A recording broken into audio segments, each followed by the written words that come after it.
ఇప్పుడు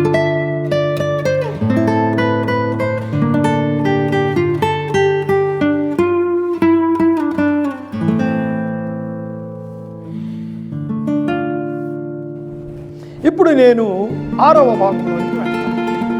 ఎఫెసీ పత్రిక 1వ అధ్యాయం 11 నుంచి 14 వచనాలు చూస్తూ ఉన్నాం. ఇప్పుడు ఇందులో 6వ భాగానికి వెళుతూ ఉన్నాం. ఇదేంటంటే 13వ వచనం చదువుతాం. మీరును సత్యవాక్యమును అనగా మీ రక్షణ సువార్తను విని అంటాడు. మీ రక్షణ సువార్తను విని. ఏ సువార్త? రక్షణ సువార్త. మనము దేని నుంచి రక్షణ పొందాము? ఈ సువార్త మనల్ని దేని నుంచి రక్షించింది? అది మనము అర్థం చేసుకోవాలి. అలాగే 1వ అధ్యాయం 7వ వచనం కూడా చదవము ఒక్కసారి.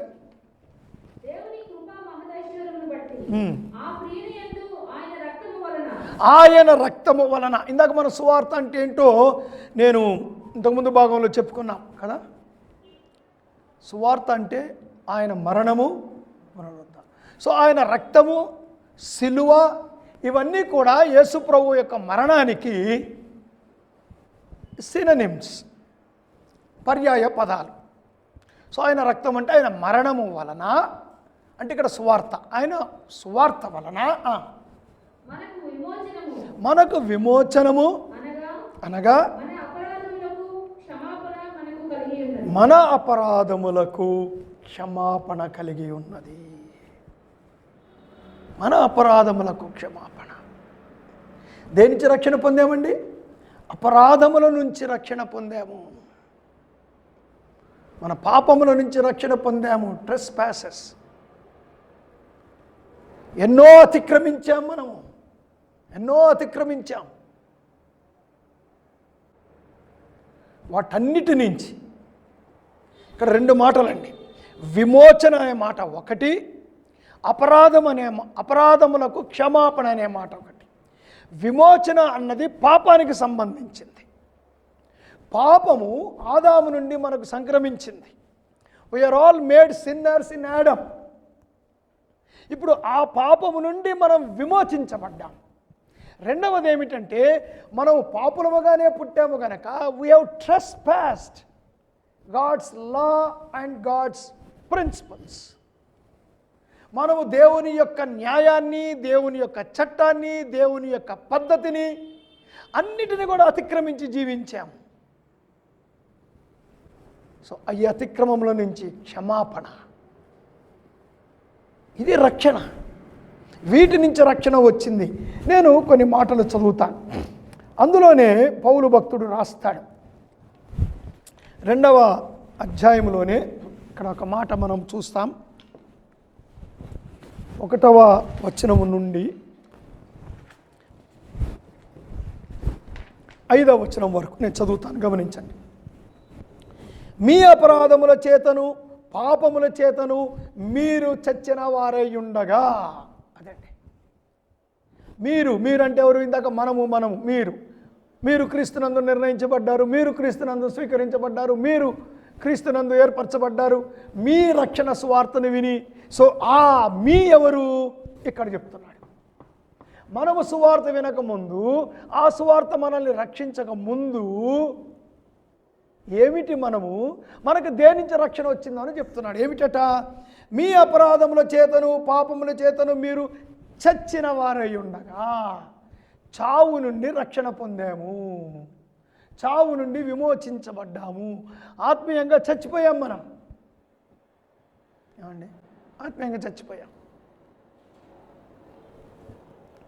సో ఈ శరీరరీతిగా చచ్చిపోయిన వాడిని ఏం చేస్తారండి? గుంత తీసి పాతి పెడతారు. దేవుడు కూడా అంతేనండి. ఆత్మీయంగా చచ్చిపోయిన వాళ్ళందరినీ కూడా పాతాళంలోనికి పంపిస్తాడు.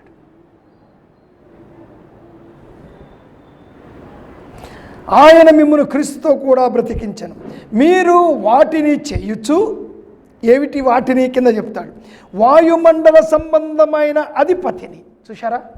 సో మనము వాయుమండల సంబంధమైన అధిపతి సాతానుడికి లోబడి వాడికి బందీగా బ్రతుకుతున్నప్పుడు ఆయన మనకు విడుదలను అనుగ్రహించాడు. రక్షణ సువార్త. దేని నుంచి రక్షణ? మన పాపముల నుంచి, అపరాధముల నుంచి రక్షణ. మనము మరణము నుంచి రక్షణ పొందాం. మనము వాయుమండల అధిపతి నుంచి రక్షణ పొందాం. అనగా అవిధేయులైన వారిని, అవిధేయులుగా ఉన్నాము, అవిధేయతా స్థితిలో నుండి మనము విడుదల పొందాం, రక్షణ పొందాం. ఇప్పుడు ప్రేరేపించు శక్తికి అధిపతిని అనుసరించి ఈ ప్రపంచ ధర్మము చొప్పున మునుపు నడుచుకుంటిరి. ఇప్పుడు మీరు రక్షించబడ్డారు అంటే ప్రపంచ ధర్మము చొప్పున నడుచుకునే జీవితము నుండి రక్షణ పొందాం మనం. అంటే ప్రపంచ ధర్మము చొప్పున ఈ ప్రపంచమంతా ఎలా పోతుందో అలా వెళ్ళకుండా, ఒకప్పుడు ఈ ప్రపంచాన్ని అనుసరించాం, ఈ ప్రపంచ పద్ధతిని అనుసరించాము. ఎందుకంటే వాయుమండల సంబంధమైన అధిపతి ఈ ప్రపంచాన్ని నడిపిస్తూ ఉన్నప్పుడు వాడికి లోబడి దేవునికి అవిధేయులమై మనం నడుస్తూ ఉంటే ఆయన విడిపించాడు అని చెప్తున్నాడండి. అందుకే ఎఫెసీ పత్రిక చివరికి వచ్చేసరికి ఏమంటాడంటే, వాడు మీతో ఇప్పుడు యుద్ధం చేస్తూ ఉన్నాడు. మీ పోరాటము వాయు సంబంధమైన దురాత్మలతో మీరు పోరాడుతూ ఉన్నారు. ఎందుకంటే ఒకప్పుడు వాడి బంటులము, ఇప్పుడు వాడికి మనము శత్రువులము. నడుచుకుంటేరి. ఇంకా దేని నుంచి రక్షణ? వారితో కలిసి మనమందరమును శరీరము యొక్కయు మనస్సు యొక్కయు కోరికలను నెరవేర్చుకొనుచు శరీరాశలను అనుసరించి మనము మునుపు ప్రవర్తించుచు కడమవారి వలనే స్వభావ సిద్ధముగా దైవోగ్రతకు పాత్రలమై ఉంటిమి. శరీర సంబంధమైన కోరికలను నెరవేర్చుకుంటూ, మనసు చెప్పినట్టు వింటూ, శరీరము చెప్పినట్టు వింటూ, శరీరం మనస్సు. నిజానికి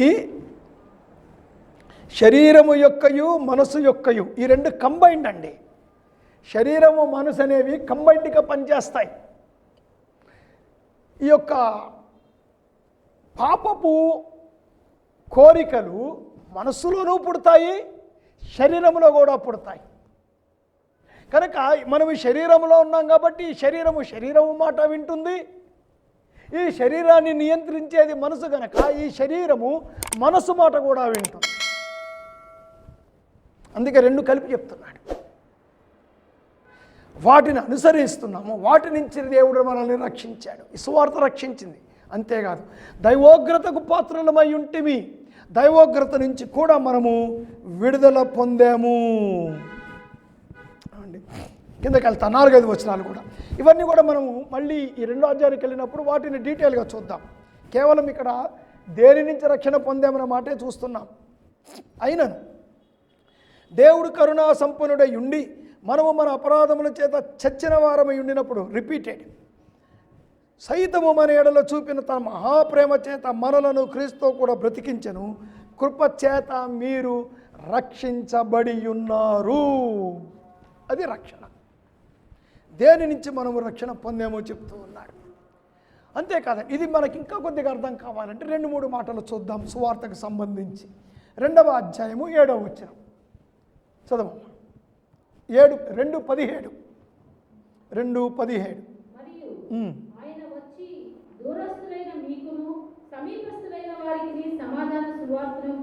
సమాధాన సువార్తను అంటే సమీపస్తులు యూదులు, మనము దూరస్తులము. దేవుని వాగ్దానాలకు అన్నిటికీ మనము దూరస్తులము. కానీ సమాధాన సువార్త ప్రకటించాడు. మనల్ని ఏకము చేశాడు క్రీస్తు ప్రభువులో. అనగా దేవునికి దూరంగా ఉన్న మనకు ఆయన సమాధాన సువార్త ప్రకటించాడు. ఆయన మనకు సమాధానమయ్యి దేవునితో సమాధానపరిచాడు. సమాధాన సువార్త మనము ఆ వచనానికి వెళ్ళినప్పుడు డీటెయిల్గా చూస్తాం. ఆ తర్వాత రోమా 1వ అధ్యాయం 9వ వచనంలో ఇలా అంటాడు పౌలు భక్తుడు. చూడండి, రోమా పత్రిక 1:9. ఇప్పుడు ఎలాగైనను ఆటంకము లేకుండా మీ యొద్దకు వచ్చుటకు దేవుని చిత్తము వలన నాకు వీలు కలుగు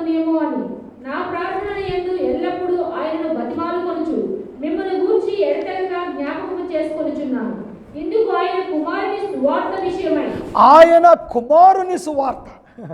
రక్షణ సువార్త, సమాధాన సువార్త. ఇక్కడ ఇంకొక మాట ఏమిటండి? కుమారుని సువార్త. 16వ వచనం కూడా చదవమ్మా. సువార్తను గూర్చి నేను సిగ్గుపడినవాడను కాను.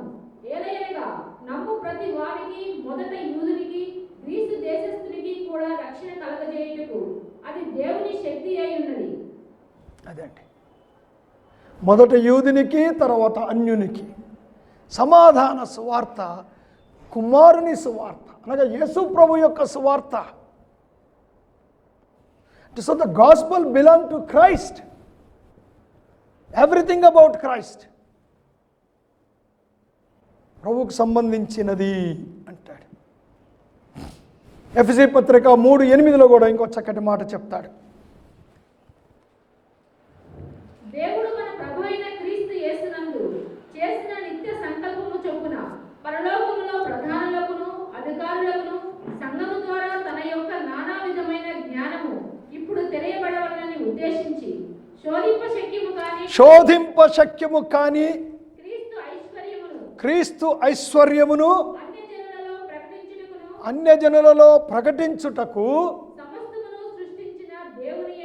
చాలమ్మా, ఇక్కడ ప్రకటించుట అనే మాట, సువార్త అనే మాట రెండు ఒకటేనండి గ్రీకు భాషలో.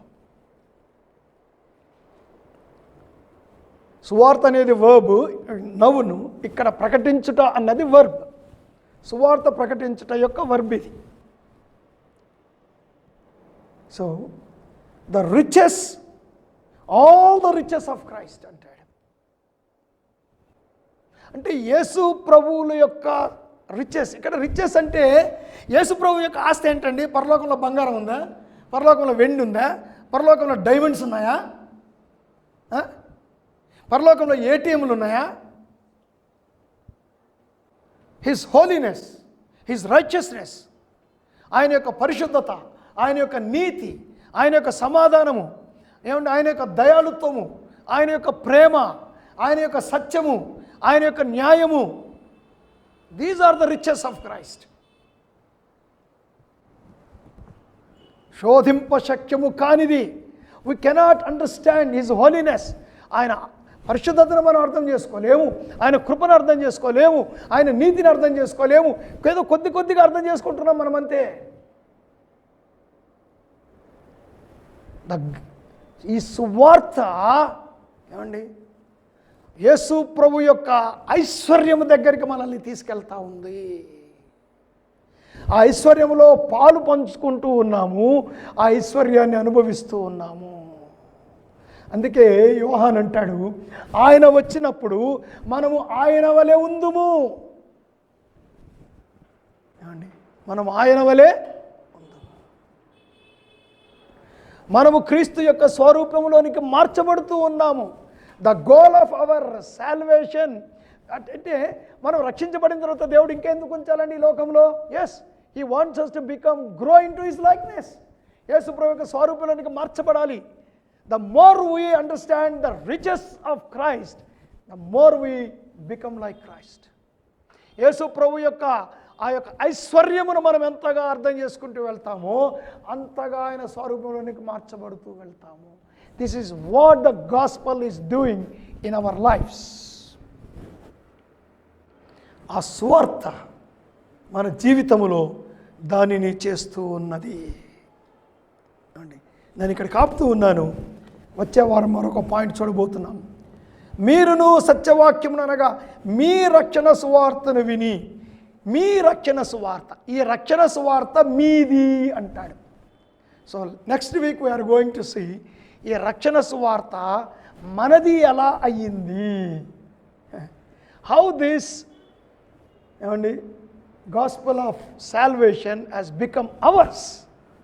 ఇది మనది ఎలా అయ్యింది, దాని మీద కొన్ని విషయాలను మనము చూడబోతూ ఉన్నాం.